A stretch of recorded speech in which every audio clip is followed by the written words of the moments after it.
Hi, I'm John. And I'm Alps. And welcome to Family Talk with Dumlive Vlogs.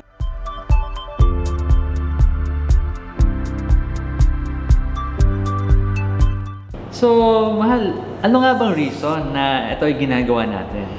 Ginagawa natin to kasi we're thinking of sharing our personal experiences, personal learnings bilang married couple of 10 years, 10 years with 3 three kids. So, ito yung una namin gusto i-share na before getting married, kailangan talaga maset yung values.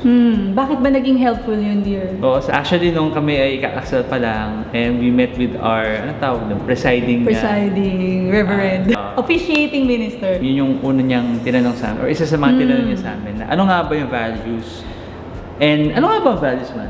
A person's principles or standards of behavior. It's your judgment of what is important. Pero for me, if I were to give meaning to the value, parang it's something you live for.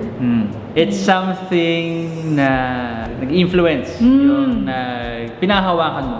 Values nga kasi. Values I find it important kasi imagine you are two different persons from two different families, two different backgrounds, or even two different cultures.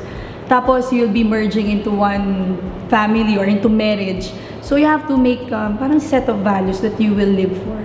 And isa sa mga na-learn namin is that sa amin, we have different sets of values. Yeah, no? Magkaiba siguro tayo growing up. Share tayo nakita ko na for me, personally, I value fitness. Kasi ako maaga, mag-exercise, tatakbo, pumunta sa gym. So, ibig sabihin, I spend my time and syempre, money din. Resources. So, ibig sabihin, mataas ang value ko dun. Right. Sa akin, isa sa mga nakita ko from the family I grew up in, we really value family time. So, I remember growing up, meron kaming Saturday family day. So, yung dad namin, maaga siyang uuwi from office or minsan wala naman siyang mga events noon. Uuwi siya ng lunchtime or afternoon. Tapos, susunduin niya kaming mga magkakapatid. And yung mom ko, she's working on a Saturday. Susunduin namin siya sa office and then we'll head to SM North. Kaya kabisado ko yung SM North. Mga 90s pa yan. 90s, yes. It's a family day. Sa family namin, ang value namin is celebrating birthdays. Celebrating milestones sa buhay. Yeah. So, pag birthday, lalabas kami, Wendy's, yun ang favorite. A&W. Jollibee, A&W root beer. NW. Oo, ang sarap ng root beer. Balik na kayo. Share natin sa kanila, ano yung mga naging values natin. Tinanong kami, shoutout Kuya Bok, Hi, Kuya Bok. yung values namin. Of course, nag-set kami ng time together. Nag-date kami. Nag-list lang kami ano yung mga values namin. And we compared.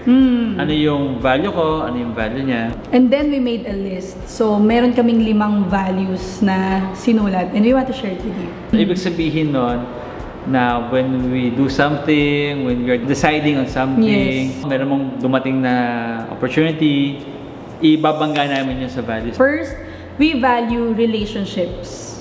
And under that, syempre, relationship with God, the first one, the priority. And then relationships with family. Bilang kami, husband and wife, and our kids. And we value, of course, relationship with people around us, our friends, our church mates, our friends in work. Yeah, and then stewardship. Because we believe na binigyan kami ng Panginoon ng finances, ng skills, talents, Time. time and energy. Yes. And we need to be good stewards ng mga binigay niya. And number 3, we value integrity and truth. So, truth, we will stand for truth. We value truth. And integrity, by God's grace, we will do the right things even when no one is looking.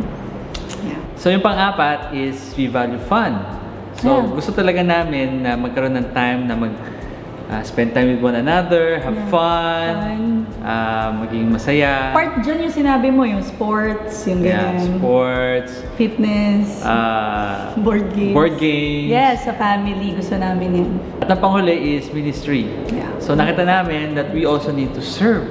Serve the Lord. Using, of course, yung binigay ng Panginoon sa amin, serving the Lord and serving other people. Stewardship din. The time, the talent, and the treasure that we have, we'll give it back to God and we'll serve the Lord by serving people. So sa inyo, you might be, starting your married life. And hindi nyo pa ito napag-usapan. Baka wala pa talaga.